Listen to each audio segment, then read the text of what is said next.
Braddock, otherwise known as Captain Britain. Hello, everybody, and welcome to the next Marvel lore deep dive. I have seen your comments from very, very long ago.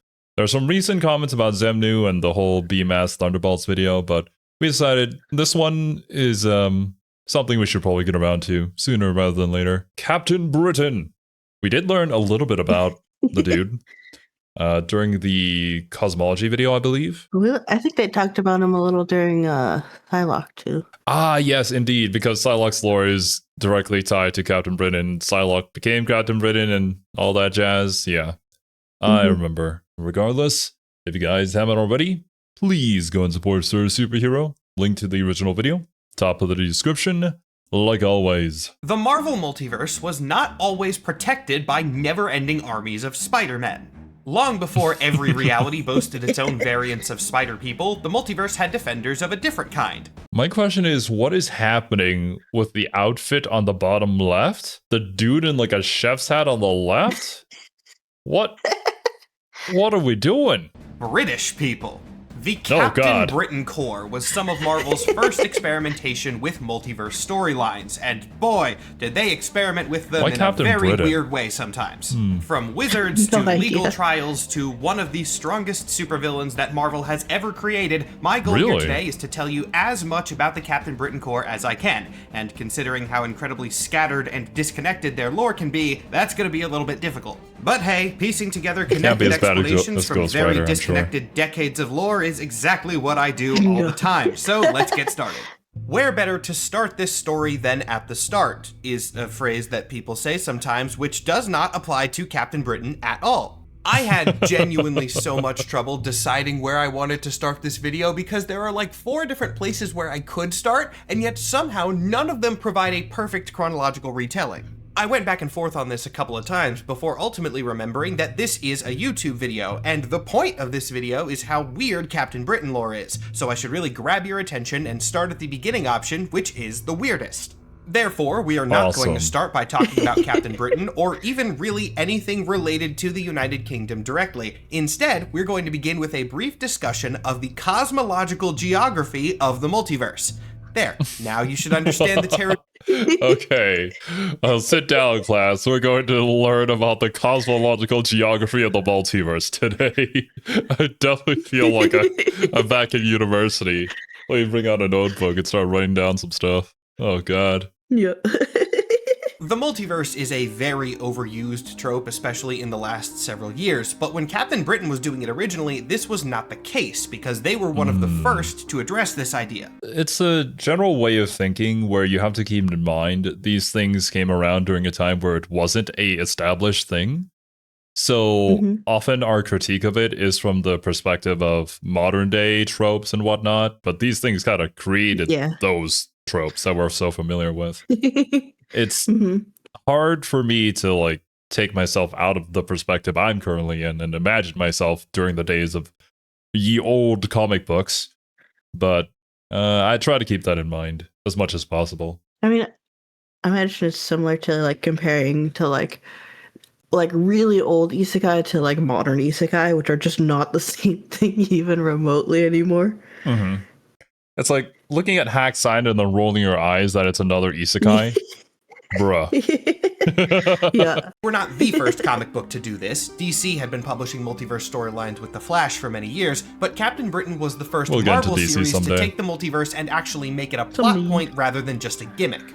Now, onto that geography that I mentioned. The main thing we have to address here is the difference between a reality and a dimension. Now, these are obviously terms for fictional things. They're not going to be 100% solid terms, but they're going to be very important for this video, so we need to define them now.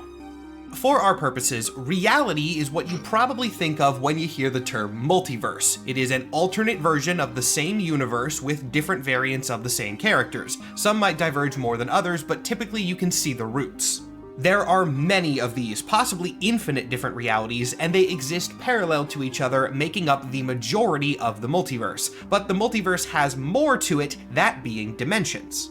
The primary difference between a reality and a dimension is that in a multiversal sense, realities have alternates, whereas dimensions are singular. They exist within the multiversal structure or possibly just outside of it, but they don't have variants. There is only one version of each dimension. X-Men storylines use this concept quite a bit, so we'll use one of those dimensions as an example. This space you're looking at right here is called the White Hot Room, and it is basically the home and origin point of the Phoenix Force. Every version of the Phoenix Force across all of Marvel's multiverse gets its power from here, and if somehow someone were to use the Phoenix Force to access this area, they would always end up in the same singular White Hot Room, no matter which reality they started in. I'm planning a whole cosmology of the Marvel multiverse. Imagine two Phoenixes end up there on accident, and they're like, hello? I thought it was the schedule for me to use this room. I'm sorry. I'll check it back again later. But I guess to understand it simply, dimensions are like a place that is set in time and space, whereas realities can have multiple versions of them. It's sort of like what was that other dimension that we learned about? It was a dude from the X-Men who brought all the X-Men into it, like his game show type thing, and he had his own like universe where he had all the game shows happen and filmed all the things that he did to the X-Men. I forgot his name, but he was a dude that we did learn about. Video, which will dive into this concept a lot deeper, but for now, in Captain Britain stuff, just remember that realities are infinite, parallel, and varied, whereas dimensions are singular. So now we can finally start talking about Captain Britain stuff specifically. Almost. There is one tiny little multiverse thing that we do have to address first as well, that being the Omniverse.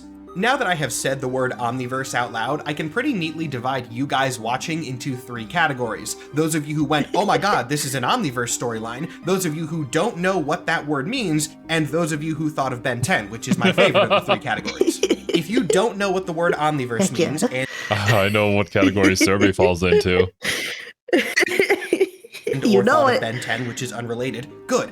Don't worry about it. The only reason that I have to bring it up is that it's an outdated term that we will run into during Captain Britain lore.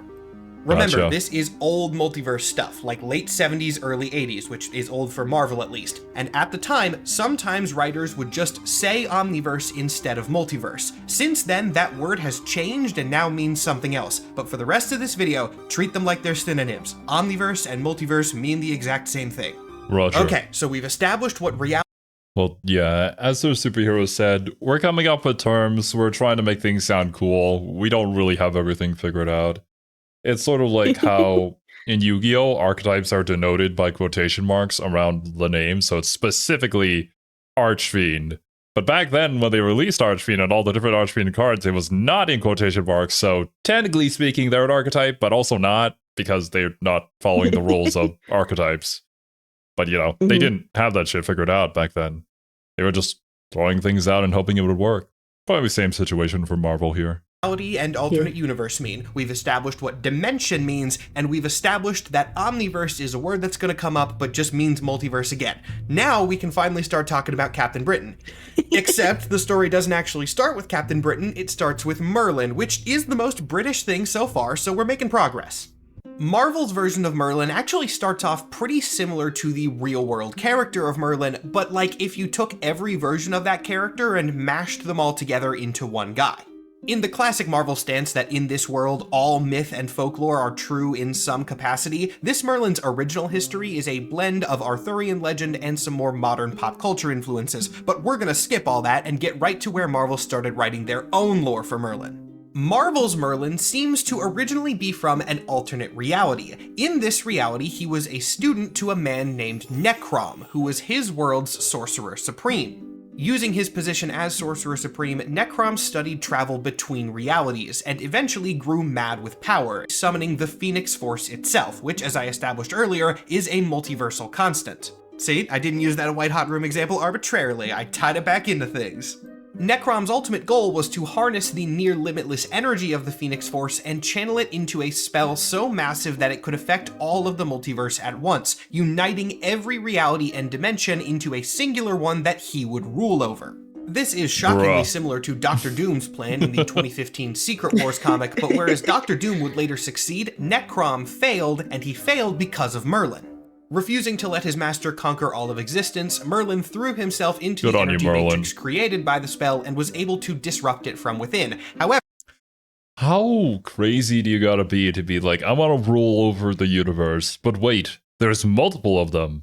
So my great plan is to merge all of them into one, and then I can rule over that universe. What a guy.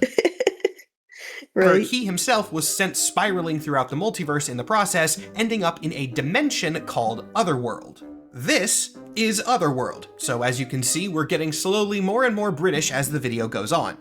Otherworld is basically Marvel's hub for anything magical that is related to the British Isles. Druidic magic, Arthurian legend, a whole lot of fae, all of that is going to come from Otherworld in one way or another. Otherworld also has a rare distinction in that it is a nexus of all realities. Remember, it is a dimension, it is singular, and it exists at a point within the multiverse where the energies that flow through all realities converge there, meaning it reminds me of a dimension in D&D. I think it's like the city of Sigil, something like that, where there are multiple doors throughout the entirety of the city that connect to all the different dimensions out there within the D&D universe. So this is just a hub and a really good starting place for really crazy adventures if you're doing a D&D campaign. Learned about that one a long ass time ago.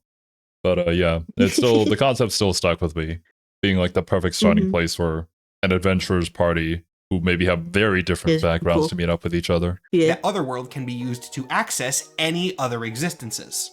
When Merlin arrived in Otherworld, he immediately recognized the value of such a place and figured that he could use it as a bastion to defend the multiverse from existential threats like Necrom, so he used the multiversal magic that he had learned to establish a headquarters known as the Starlight Citadel.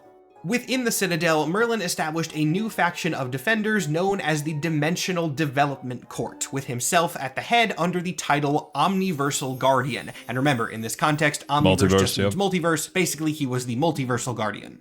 We'll return to the Dimensional Development Court a bit later, but for now we're going to focus on one singular arm of the organization known as the Captain Britain Corps. Finally we're talking about Captain Britain. Not the specific guy yet, though. We gotta talk about the organization first.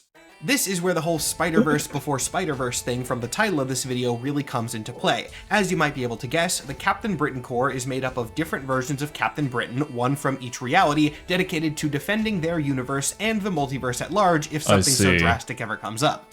So everybody is Captain Britain, and they all make up the Captain Britain Corps, but they're just from different universes. Very similar to the Spider Society. I see.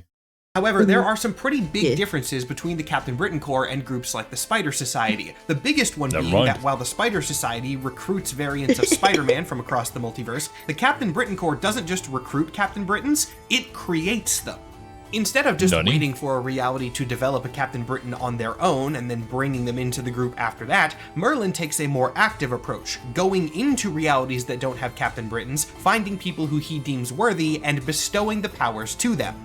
This means that I see. It would be really funny if this was a Spider-Verse situation and there was just one dude going around getting people bit by a spider. Just like, yeah, you get Spider-Man powers and you get Spider-Man powers. Finally, after almost 10 minutes of this nonsense, we can talk about the specific guy, Captain Britain. Except the one that we're following. There's one more. I gotta do one more thing, then we can talk about him. We are going to talk about a Captain Britain now, but not the main universe Captain Britain who's in the most comics. This was a previous Captain Britain named James Braddock Sr. James had already gone through the whole Captain Britain thing already. Merlin had tested him and given him powers, which we'll go over the specifics of in a minute, and then James had gone on to be the best member of the Corps by a long shot. He was Merlin's right-hand man, and he was good at quite literally everything. He was strong, he was brave, he was smart, he was wise, so Merlin entrusted James with a sacred mission, which was, eugenics. I wish I was kidding about this part. I'm not, though. When I started researching for this video, I did the baseline research on the Marvel Wiki before diving into the specific comics, and that wiki says that the main universe Captain Britain was born because Merlin sent James Braddock into the main Marvel universe just for the purposes of having a kid who would be another really good Captain Britain. And I was like, that can't be right. So I immediately went and checked the comic source, and it's actually worse than I thought.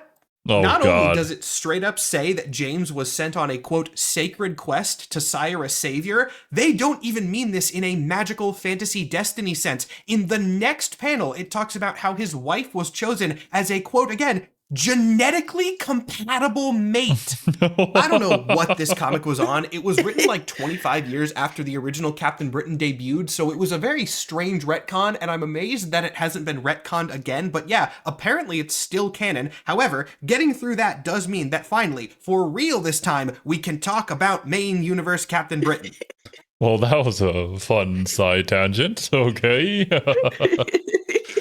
You are engineered to be the perfect man. Reminds me of a situation over in China. I'm sure that there's several scenarios like this where like basketball players are forced to marry other like really tall women in order to make very tall basketball players to join the national team by the government, stuff like that. Which, yeah, don't know about that one. I know that a lot of them don't even like basketball.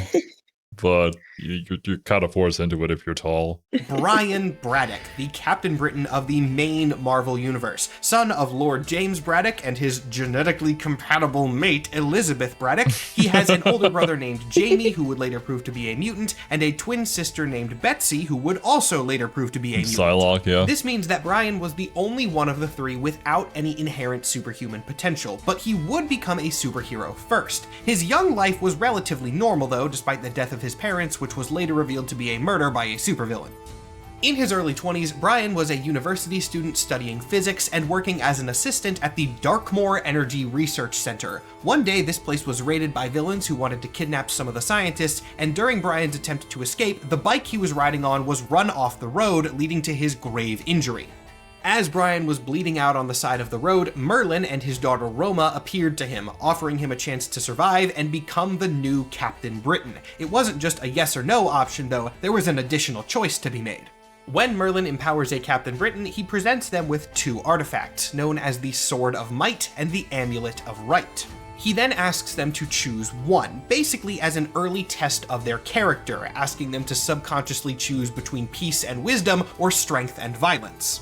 Brian, seeing himself more as a scholar than a fighter, chooses the amulet and is transformed into Captain Britain. Now, this is going to break the chronology a little bit, but at the time this happened in the 70s, this was kind of presented as the correct choice, and it's implied that the sword would have been the wrong one. But this is no longer the case. In more recent Captain Britain books, we have seen Captain Britons who do use the Sword of Might as their primary weapon. The vast majority of them use the amulet, though. This is likely not a specific qualification to be Captain Britain, however. It's more likely that since Merlin handpicks these people for their worthiness, he wants people who are more kind and level-headed, and they're just more likely to pick the amulet. This makes me think of the beginning of Kingdom Hearts, where you're picking between the wand, the sword, and the shield. The shield is just probably the best one to go for, I'll be honest. But depending on your playstyle, I suppose. I think the shield is just beneficial for everybody, though. It gives you the most things that you want the fastest, generally speaking. Mm-hmm. Like, was it the first game where you could iframe if you used the spell to heal yourself through a bunch of stuff? Pretty sure I've used that a lot. Yeah. It helps you through so many boss fights. Regardless of which is chosen, they both serve the same core function when it comes to superpowers. The sword, the amulet, and later the Captain Britain suit itself all act as conduits back to Otherworld. This allows members of the core to tap into and essentially borrow some of the multiversal nexus energy that runs through Otherworld, giving them a nice suite of superpowers including strength, speed, and flight, though they are flavored in a way that's a little bit more unique than usual.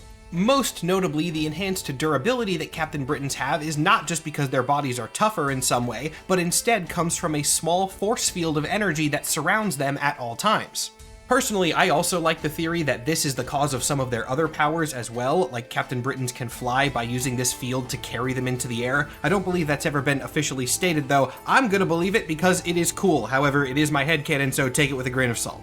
At this point in the video, we're going to take a pivot for a second, because while I've been talking largely about multiverse stuff up until now, Captain Britain's earliest stories were not actually about the multiverse at all. That was a later addition.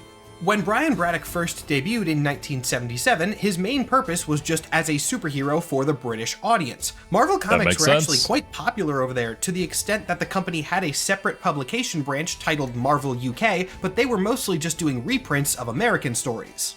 Captain Britain was Marvel UK's first original character, and while he was originally exclusive to this branch, he was part of the Marvel Universe at large. He could be seen interacting with Hulk, the Fantastic Four, Rom the Space Knight, and many others. There's even an arc where Brian was roommates with Peter Parker for a time, and the two both lived together as civilians and teamed up as superheroes without realizing that their roommates and superhero buddies were the same guy. Obviously, that kind of storyline and many others took place in America, but eventually Brian returned to the UK, at which point his stories start getting more multiverse-y. Now, before I get into this next section, I have a little disclaimer that I need to do. At the time of this recording, Brian Braddock has been in over 500 comics and counting. We're not going to go over all those, so don't take this as a complete history of Brian Braddock. This video is meant to be a history of the Captain Britain Corps as a whole. Most of the stories we're going to cover from here are about Brian or his family, but that's just because he's the main character of them. We're going to be skipping around to the multiverse relevant ones. That's fair enough. Imagine if we went through all 500 comics, though. That would be... I don't know how many hours long that video would be, and I shudder to think about it. At this time, which was around the early 80s, the Captain Britain Corps actually hadn't made an official appearance yet, but Brian's adventures were gradually bringing him closer and closer to them, first with an arc in Otherworld, and then in an actual alternate Earth scenario. Of course, the real-world explanation for this transition was just that the writers were interested in multiverse stuff and gradually writing it more and more, but the in-universe explanation is that Merlin was basically giving Brian a slow-burn introduction to these concepts, testing his worthiness before admitting him to the Corps fully. Yo, Merlin is controlling that difficulty curve, the learning curve of the game that he's introducing Brian to. But hey, good on him. Not overwhelming him immediately with all the tutorials randomly popping up. To this end, when Captain Britain had helped Merlin save Otherworld from an Arthurian threat, Merlin had sent him back to Earth, but not his original Earth. Instead, a different one, codenamed Earth 238. We'll get to where those numbers come from in a second as well, don't worry about that. This reality was largely influenced by a man named Mad Jim Jaspers, an incredibly powerful reality warper, though his reality warping abilities were actually not the way that he gained so much influence. Jaspers. Oh man, you love the names they came up with back in the day. It was great. Well, what's his name? Paste Pot Pete? Yeah, there you go. Same level. He was simply a member of British Parliament who campaigned very successfully on a platform that revolved around outlawing all superheroes. To this end, he created a robotic being known as the Fury, who was basically just unstoppable. The Fury successfully killed every superhero on the planet, allowing Mad Jim Jaspers to establish his own oppressive regime unopposed, while his powers also drove him further.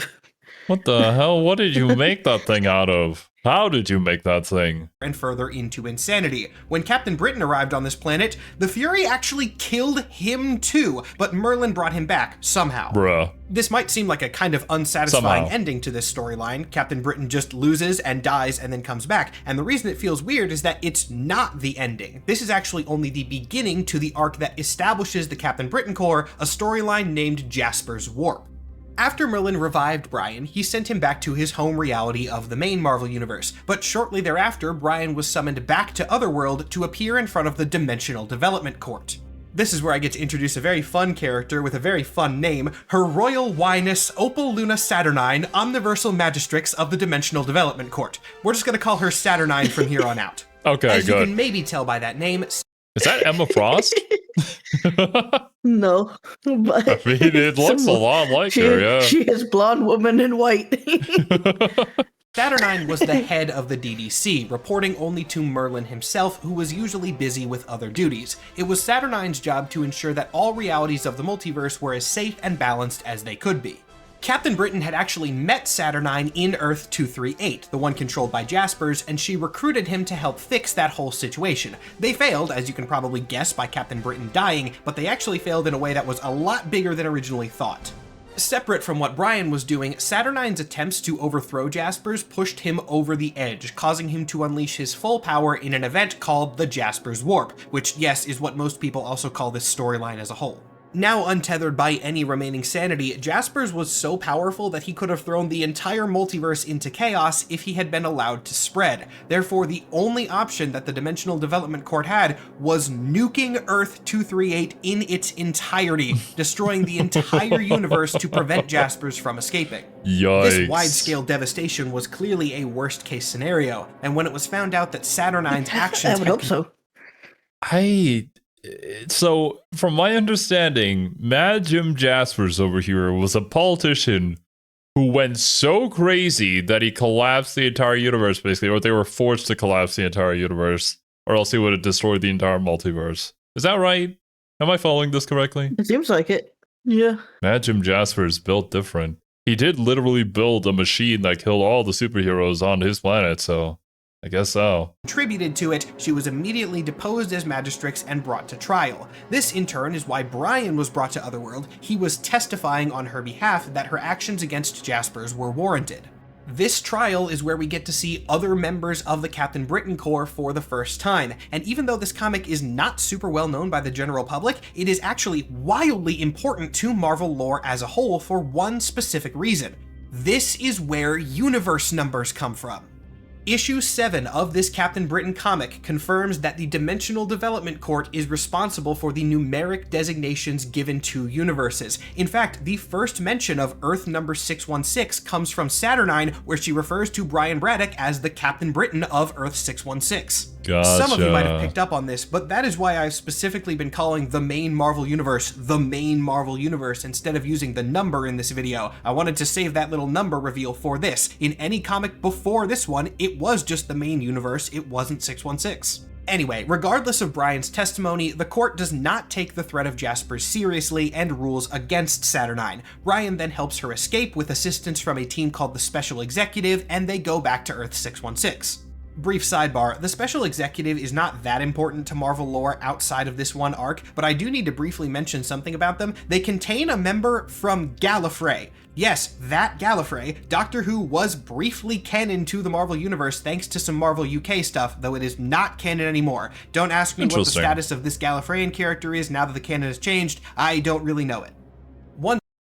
Well, I love time travel shows, but I've never seen Doctor Who yet, so don't know the reference. Doctor Who has some really good moments and then a lot of really mediocre moments. I can only imagine. I don't really know the premise of the whole show, but if we're traveling to many different places in time and potentially alternate world lines or realities and whatnot, there's going to be hits and misses. See Return to Earth, they realize that their problem with Jaspers is not yet done. After all, the original one has been defeated, but there are variants of him who are going on the same path, and Earth 616 Jaspers is on one of these tracks. While Captain Britain has been gone, Jaspers in 616 has been doing the same stuff, doing an anti-superhuman political campaign, starting to kill them off, and gaining reality warping power at an even faster rate than the previous one. He gains so much power that he becomes quite literally one with the universe. His reality warping power is unparalleled, and there's no way for Captain Britain or any other superheroes to beat him.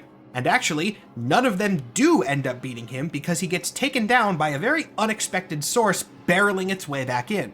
Remember how the other Jim Jaspers had created a superpowered robot known as the Fury, which was powerful enough to defeat every other superhuman? It was so strong that it had survived the destruction of Earth-238 what the fuck? And traveled all the way to 616 just to get revenge. Built different. Is this Galactus before Galactus? Like, what? Jesus Christ, man. On Captain Britain for fighting it the last time. The Fury had actually arrived on 616 relatively fast, but even for a being of this power, surviving the destruction of the universe took a lot out of it, and it needed some time to repair before being back to its full strength, which it did do at the perfect time. And right as Jim Jaspers is ascending to godhood in Earth 616, the Fury finally makes its way there. Now, this could have gone very badly for everyone. After all, remember, the Fury was designed to kill superhumans, and Jaspers himself was a superhuman in Earth 238, so there was a program in place in the Fury that didn't allow him to kill his creator. But technically, by weird multiversal logic, this thing wasn't his creator. The Fury was programmed to not kill Jim Jaspers. Jim Jaspers of Earth 238. And by the way this robot worked, Jim Jaspers of Earth 616 was not the original one that it could not harm, so the Fury started fighting. The Fury's powers alone were not enough to kill Jaspers outright. After all, how does it really kill a universe? But it eventually does win, and it takes Jaspers out in one of the coolest comic book executions I have ever seen. After fighting Jaspers for enough time, the Fury gets an idea of how the reality warping powers work and develops a counter strategy, opening up a portal and sending both himself and Jaspers through it back to Earth 238. Now, this might sound weird. Wasn't Earth 238 destroyed? Yeah, it was. And that's how all this works. Earth 238 wasn't around anymore. There was nothing there, and I mean nothing in the literal primordial sense. There was reality, and then there wasn't. But the Fury had been there before, technically, and it had survived that non-existence, so it just opened a portal back to where it had come from. In this empty space, the Fury was still perfectly functional. But Mad Jim Jaspers was a reality warper. Oh yeah, because there's no reality to warp, you don't have any powers. That's kind of insane metagaming right there. Jesus Christ. The Fury is so damn powerful. I'm so glad that it took out Jaspers first before it took out the Britton Core. Right. This could have ended very differently. Powerful reality warper, sure. But you can't warp reality if there's no reality to warp. So Jaspers is completely neutralized, and the Fury lobotomizes him on the spot. Fortunately for every other superhuman in the multiverse, the fight with Jaspers had again damaged the Fury severely. So much so that when it returned to 616, it was weakened enough that Brian and another member of the Corps, Captain UK, were able to destroy it. And thus, the Mad Jim Jaspers incident was over, culminating with the funeral of Merlin, who had been killed during the conflict, though I didn't mention that at the time because he apparently faked his own death, as was revealed later, so he was fine. But his funeral is important because it's the first time we see the Corps assembled fully. Previously, we had just seen a few other Captain Britons at the DDC meeting, but the entire Corps rallies to Merlin's funeral, and this is really where the group as a whole is established. Now we're going to skip forward a few years, because even though the Captain Britain Corps is officially a thing now, like I said earlier, most stories relating to them, especially during this period, still revolve around Brian Braddock, and the next one revolves around a few Brian Braddocks, kind of. This segment of the video is going to be about the single stupidest part of Captain Britain lore, which I guess is my opinion, but I feel like a lot of you are going to agree with me, the way that they handle variants of specific people. I went over a little bit of how the Captain Britain Corps is formed much earlier in this video. Remember, Merlin picks them specifically, they don't arise naturally. This means that a lot of the Captain Britain Corps is not versions of the same person. They're not all Brian Braddocks or anything like that. They are all Captain Britons, but their human identities vary widely. However, Captain Britain comics do occasionally deal with different versions of the same person, and when they do that, they have one of the weirdest conventions for variant characters that I've ever seen, which is that different variants of the same person have their names spelled differently. Let's take Saturnine as an example. Saturnine is not an Earth 616 native, she's from Earth 9 if anyone is curious, and her name is spelled like this. I like it, it's got a good sci-fi vibe. And notable variants of her include Saturnun, Satnine, and I can't even say it without laughing.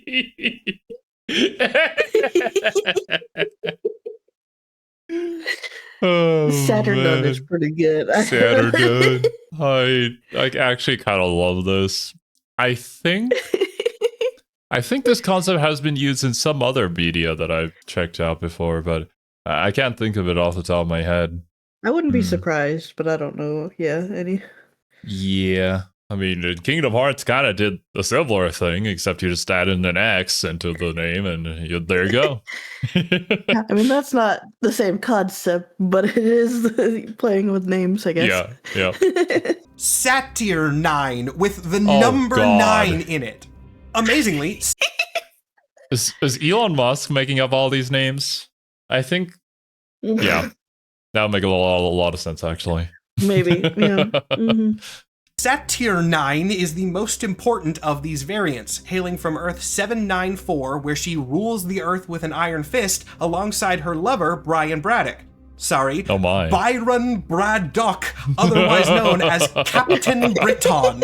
I'm not going to spend too much time on this arc because Byron Braddock only appears in 9 issues, but it's a weird enough arc that it's worth summarizing. Captain Britain is literally just fascist Captain Britain. He meets Brian at Merlin's funeral, which means that I guess somehow, despite being a fascist, he is part of the Captain Britain Corps, and he gets jealous of Brian's life, so he makes his way to Earth 616 and replaces him temporarily. While pretending like this, he attempts to, I'm going to use the more kid-friendly word, attack Betsy Braddock, Brian's sister, which, yes, does mean that he tries to attack an alternate universe version of his own sibling, which, oh my god, there's layers of bad to that. Betsy does not...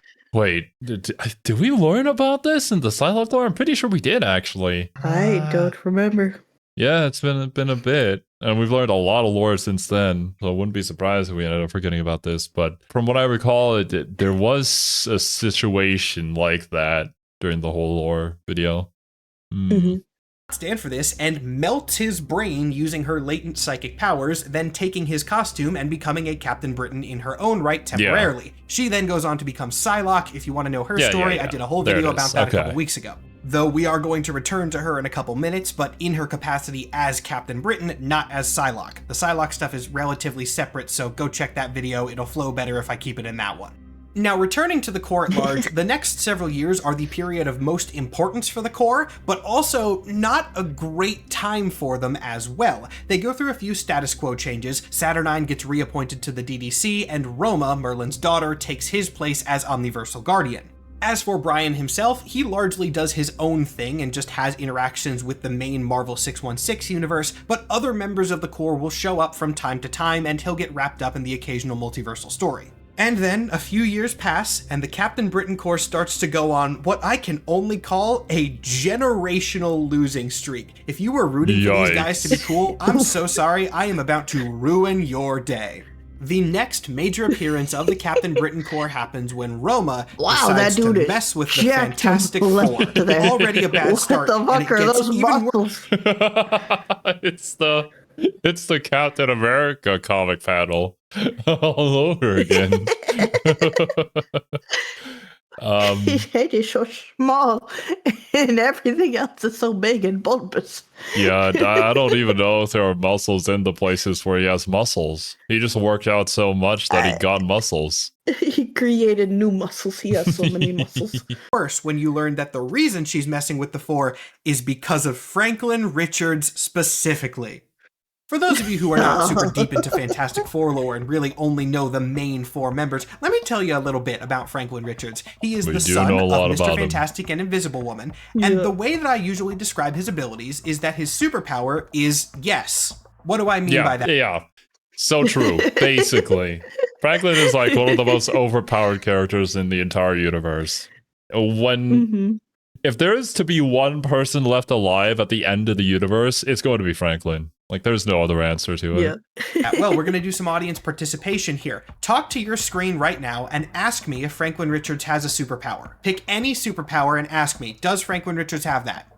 Yes. Does he have time travel? The answer to all of your questions, no matter what you said, is yes. Okay. Yeah. He is a god, essentially, though obviously he's not a god all the time. There are a lot of story and situation-specific limiters that get put on him, but his potential is unlimited, and Roma was worried about this. She decides that the Captain Britain Corps cannot in good conscience leave this unlimited godchild on Earth where anything and everything can happen, so she sends the Corps to go and just kind of kidnap him, and that makes them some enemies.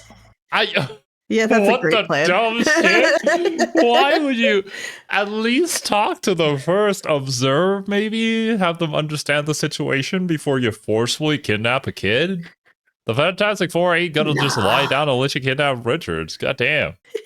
Fights happen, etc., and eventually Franklin ends up supercharging the abilities of his family so much that the core members of the Fantastic Four alone are able to beat the entirety of the Captain Britain Corps by themselves, at which point Roma decides, maybe we should talk about this instead of fighting about it. Bruh. This leads to a quite frankly hilarious interaction where Roma tries to convince Human Torch that they should let Franklin be taken because he'll be safer with the Captain Britain Corps in Otherworld. How? And he says, hey, no, the Fantastic Four are pretty good at this kind of thing. If you want convincing, go ask Galactus. And then they do go ask Galactus, and he goes, oh yeah, they're real strong.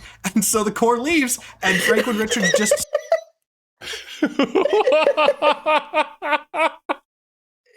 Damn. Oh, man. I imagine it's like, when you're applying for jobs and they ask you for your references, Johnny just put down Galactus. That is one heck of a flex, though. Like, the being that was created to devour the universe? Yeah, go ask him whether we're tough or not. Yeah, they're tough. Yeah. Stays on Earth. So that's their first major loss, and their second one comes just a few years later with a villain known as Mastermind. Kind of a boring name, but if it does help, he was a classic... Oh no, that's Megamind. I was like, Megamind? What? Different guy. He's not as blue as you can see in this picture. Captain Britain foe dating all the way back to the 70s. In fact, he was the villain that murdered Brian. Look at those cheekbones, though. Or is that a mask? Right, yeah.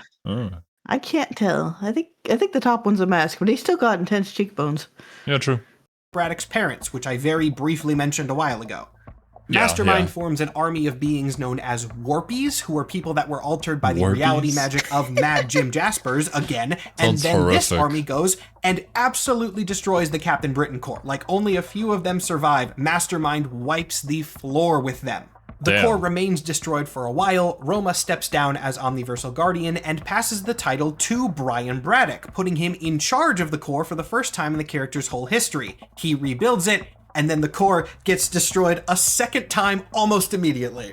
This time it's destroyed thanks to Secret Wars in 2015, another event that I briefly mentioned earlier in this video. Lots of callbacks in this section. But yeah, Doctor Doom hijacks the plans of some other villains and successfully collapses the entire multiverse down into one reality where he is God Emperor. Now, if the Corps had followed... Hey, it's Doom. What you gonna do? If he's got a plan, he's gonna make it happen.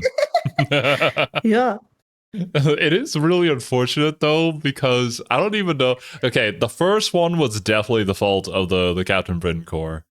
But the following ones, I feel like were a little bit out of their hands, plus like major comic book events happening to the entire multiverse. They just forcing them into a loss. They didn't bring it on themselves. Yeah. They just lost. It's just the back-to-back repetition of all this that it's like, damn, well, we're just taking L's here, bro.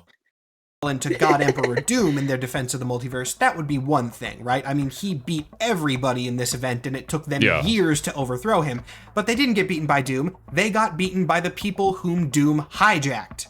This was a group of extra-dimensional beings known as the Beyonders, who originally wanted to destroy a lot of reality. It was Doom who flipped it into the whole condensing thing. As once again, defenders of the multiverse, the Captain Britain Corps tried to stop this, and the Beyonders laughed in their faces and then sent their armies to fight the Corps, and the Corps got their asses kicked a third time. Truly. No. Okay, well, I thought they got their shit kicked in by Doom. It was a little bit indirectly. Yeah, that's a bit of a yikes. Poor dudes. They're trying their best out here. The Captain Britain Corps only existed during this period to lose, and when the events of Secret Wars were undone and the multiverse went back to normal, or at least relatively normal, the Corps did not come back with them. Like, they stayed gone. They were out. Otherworld had been restored, but was in absolute turmoil on every front. The Starlight Citadel had been shut down, Merlin was back, but had a new faction that was in open rivalry with a faction started by his daughter. The X-Men and other mutants were once again meddling with Otherworld stuff, meaning that Brian Braddock's evil older brother, who I haven't even mentioned yet, was now King of Avalon. It was a mess. Through all of this, Saturnine was still around and had actually risen to the title of Omniversal Guardian, not that the role meant that much at this point. She needed a Captain Britain Corps if she wanted to be able to enforce anything, and so she sought out Brian Braddock, thinking that the most important Captain Britain could maybe fix things. And then she learned that Brian wasn't Captain Britain anymore. See, Brian was also well aware of the crises happening in Otherworld at the time, and had personally gone with his sister, Betsy, better known as Psylocke, though she wasn't using that identity at the time, to deal with one of them. This went horribly, as is par for the course for Captain Britons at this point, and he fell under the control of the sorceress Morgan Le Fay. But in his final moments before the witch took full control over him, Brian made a decision and gave his amulet to Betsy instead of letting Morgan get control over it. After all, Captain Britain powers are incredibly transferable, since they are just tied to the items which connect people to Otherworld energy. So Betsy was Captain Britain as easy as that. Brian did eventually break out of the evil influence, but struggled with self-confidence. Betsy's design as Captain Britain is really cool. I like it a lot. I do as well. I wonder if Captain Britain will ever get added to Marvel Rivals, and if they do, which Captain Britain will they pick?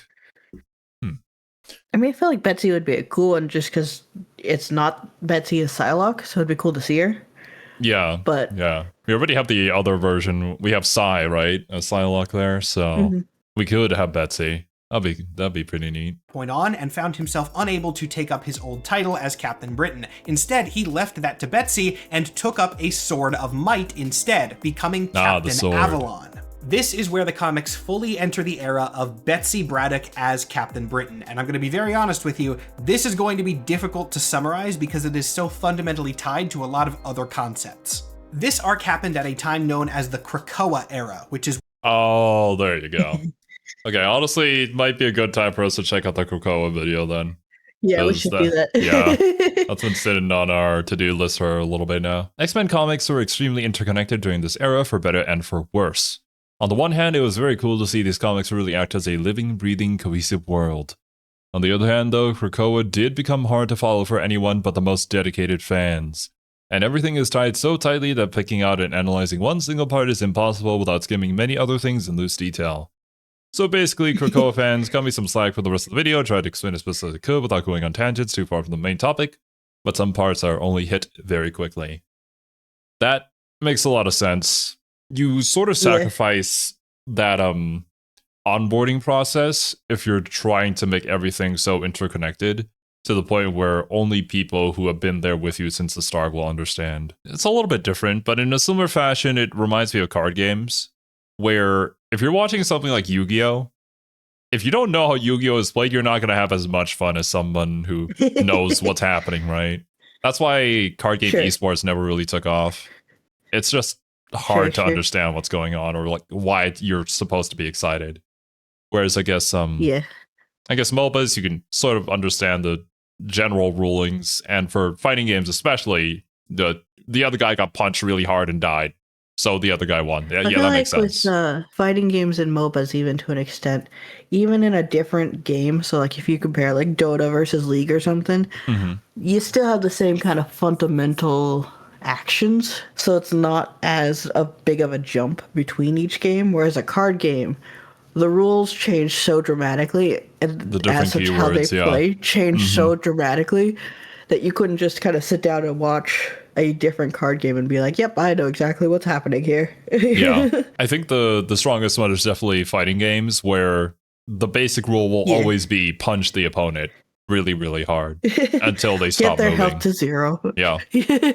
When all of the mutants of the Marvel Universe seceded and formed their own mutant nation called Krakoa. During this time, Captain Britain was very important, but like as a subset of mutant and X-Men storylines. Much of this was spearheaded by Apocalypse. Yes, that Apocalypse, who was conducting research into other dimensions and wanted to ensure that Otherworld and Avalon was ruled by a mutant.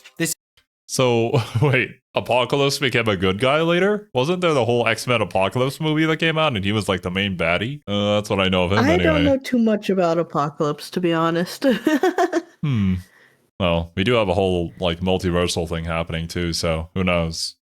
Yeah. Or maybe he turned over a new leaf. X-Men is one of those funny things where there's just so much X-Men. So it's like, even if I have read some X-Men stuff, I have barely scratched the surface of X-Men. It's certainly, well, from the perspective of a casual as myself, after learning a little bit more about the Marvel Universe as a whole, X-Men feels like an entirely different ballpark within the universe that is like contained within it, but it's just like an entire subsection that you can delve into and probably spend like several years exploring every single facet of it. It's big.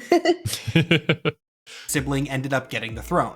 Apocalypse's investigations culminated in a massive brewing conflict between two mutant nations, the Earth-based one of Krakoa and one located in another dimension known as Arakko. This might... Okay, the dudes on the right there look kind of cool. I actually really like them. I don't think they're supposed to be the good guys, judging from their design, but the giant crocodile head is pretty neat. The other map we got in Rivals, I think, wasn't it? We got Arakko? Did we? Was it in the newest update? Maybe I'm crazy. Yeah, I don't know. That reminds me, we haven't even checked out Gambit yet. We don't even know what Gambit does.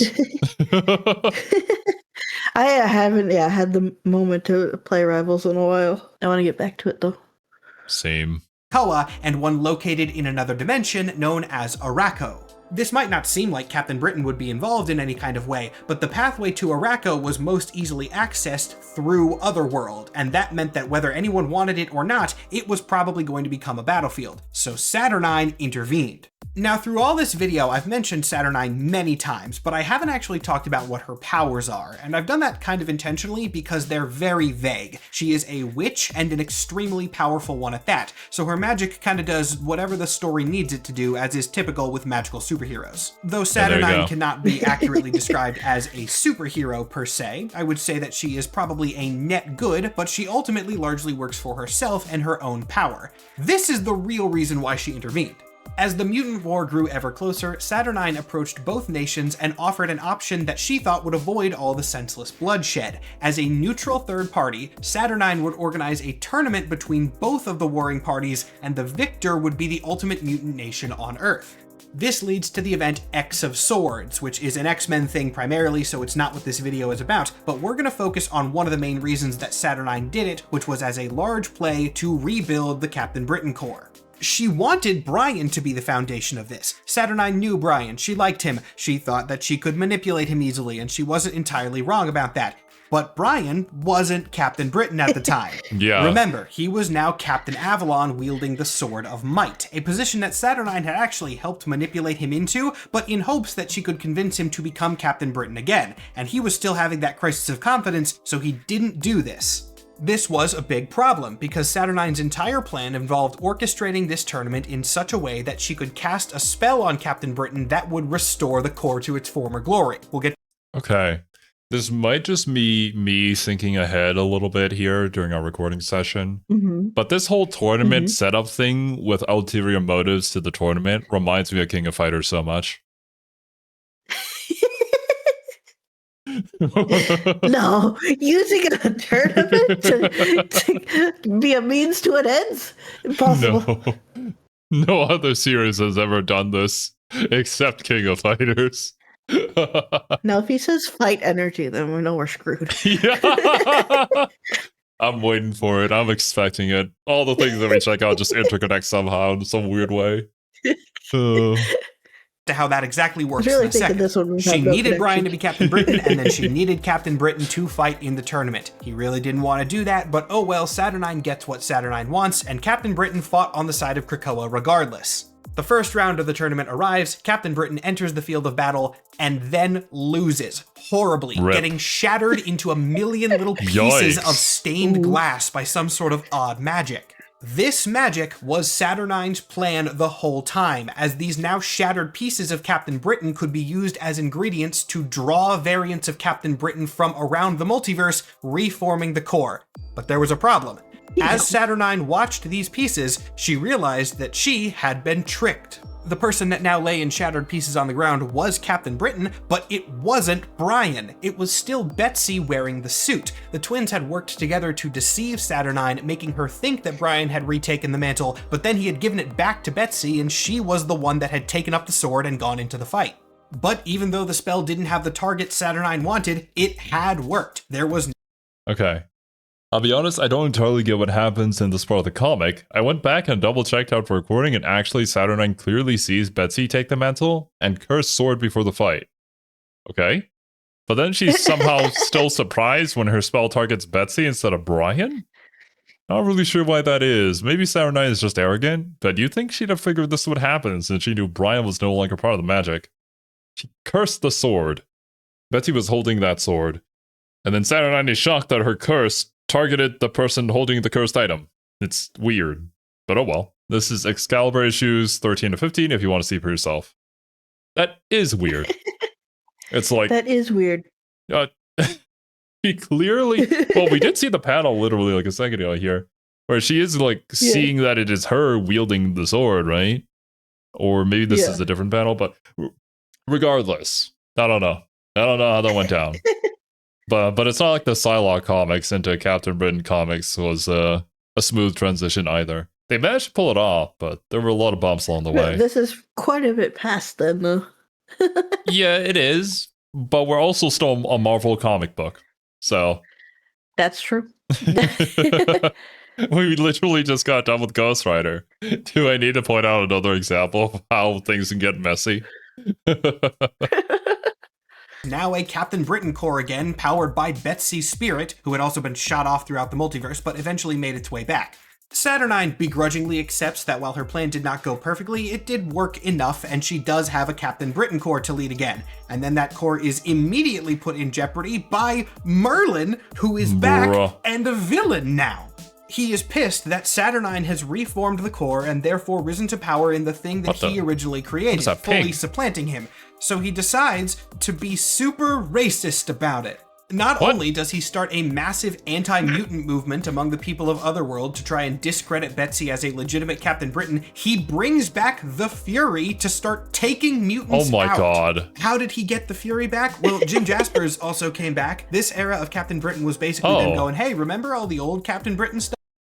That's funny. We actually brought Jim Jaspers back. I thought that would be like a silly comic book villain. That was like a neat idea that we had, but it never really went anywhere afterwards. Never mind. I see. Why is Merlin a villain now? What happened when he faked his death? What did he discover? It's all returning. Crazy. These Furies were weaker than the others, and Betsy was able to defeat them, eventually fighting her way to Merlin and defeating him too. I'm not going to summarize this in great detail because it is really a Betsy Braddock story specifically, not about the Captain Britain Corps at large, but the Captain Britain Corps does come out successful on the other end of it. Though I will briefly mention that Betsy starts dating Rachel Summers during this time, and they're very cute and I wish them the best. At the end of this arc, Betsy straight up executes Merlin and then basically says, okay, screw Merlin, screw Saturnine, screw Roma, who's also back. Now the Captain Britain Corps are going to be an independent organization, not led by any of these other people, because all of them are manipulative in one way or another, and they're hurting the mission of protecting the multiverse. And then in the most recent Captain Britain arc, there is one final callback to previous Captain Britain stories with Morgan Le Fay, who once again is trying to take over Captain Britain's, this time not mind controlling them directly, but hoping to replace Betsy with someone that she can puppet around. She has an army of Furies, again, because now Furies have an entire home realm called What? Okay.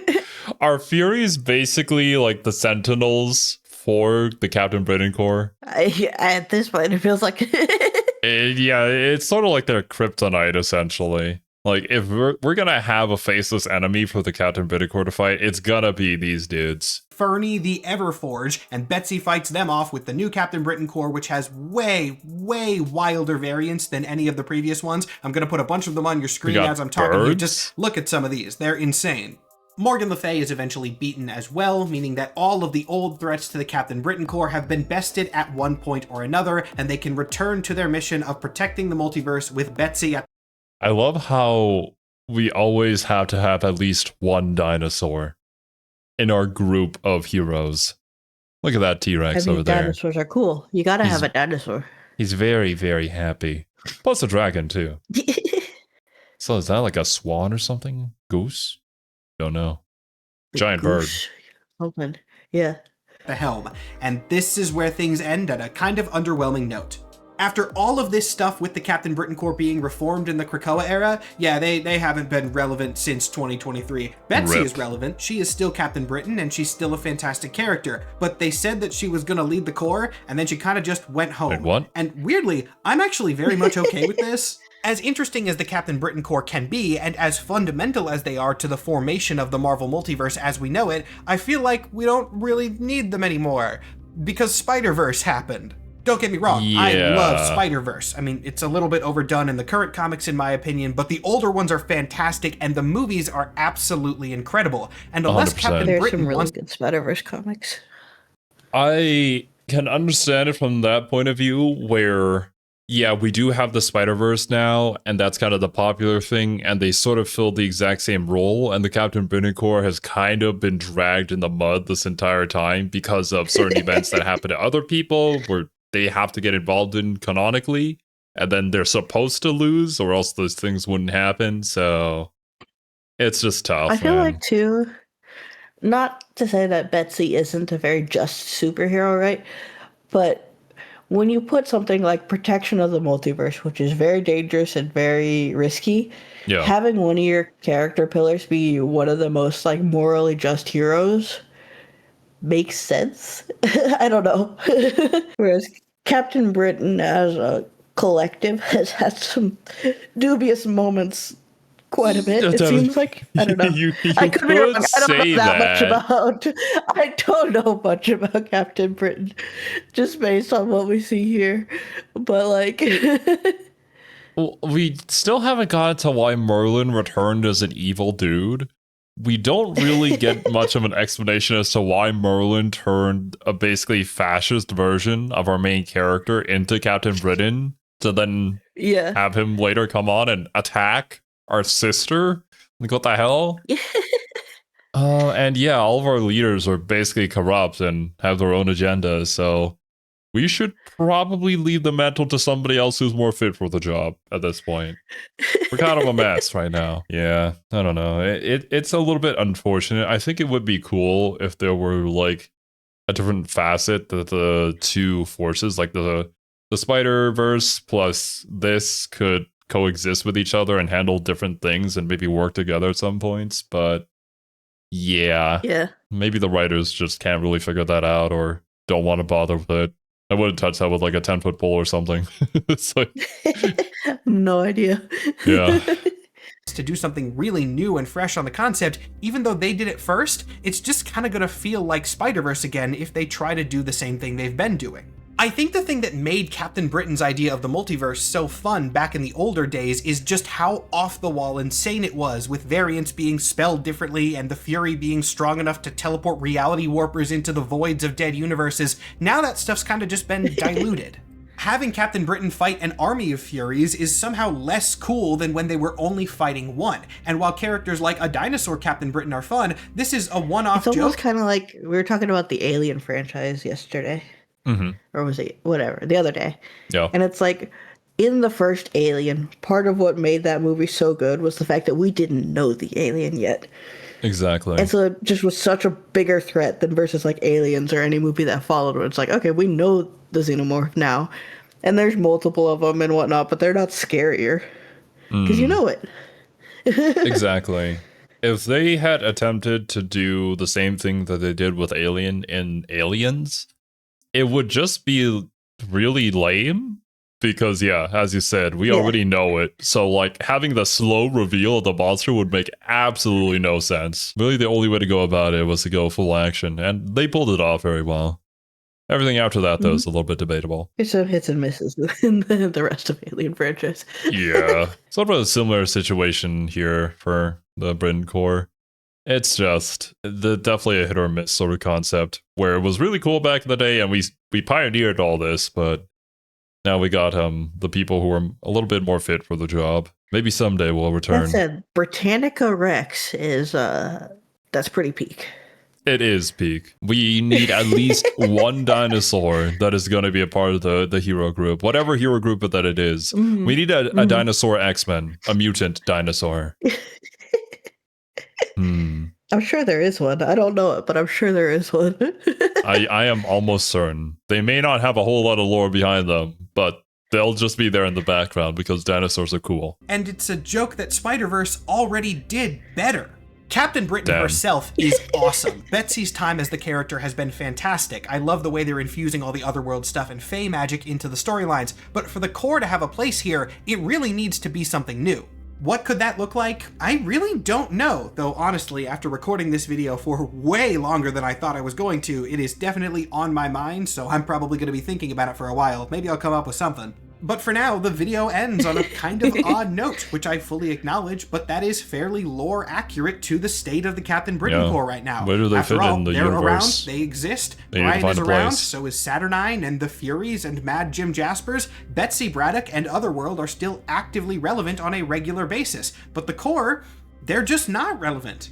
I have no doubt in my mind that we're going to see the Captain Britain Corps come back in a big way at some point in the future. Hell, some of you might be watching this years down the line because Marvel announced a new Captain Britain project and you guys are all going to YouTube and looking up video explainers on it trying to figure out what's up. After all, the Captain Britain Corps has taken losses before. And again, and again, and again, and again, and again, and again. And when they inevitably make their return the next time, it's gonna have to be weird, and I, for one, am looking forward to whenever it happens.